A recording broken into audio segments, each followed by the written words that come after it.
First reading, a reading from the book of Genesis, chapter 8, verses 6 to 13 and 20 to 22. At the end of 40 days, Noah opened the window he had made in the ark and released a raven, which flew back and forth as it waited for the waters to dry up on earth. He then released a dove to see whether the waters were receding from the surface of the earth. But the dove, finding nowhere to perch, returned to him in the ark, for there was water over the whole surface of the earth. Putting out his hand, he took hold of it and brought it back into the ark with him. After waiting 7 more days, he again released the dove from the ark. In the evening, the dove came back to him, and there is its beak was a freshly picked olive leaf. So Noah realized that the waters were residing from the earth. After waiting 7 more days, he released the dove, and now it returned to him no more. It was in the 601st year of Noah's life, in the first month and on the first of the month, that the waters began drying out on earth. Noah lifted back the hatch of the ark and looked out.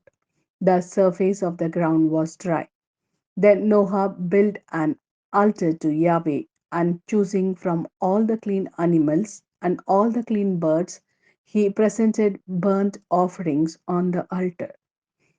Yahweh smelt the pleasing smell and said to himself, never again will I curse the earth because of human beings, because their heart contrives evil from their infancy.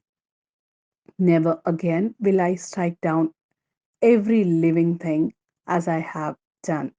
As long as earth endures, seed time and harvest, cold and heat, summer and winter, day and night will never cease.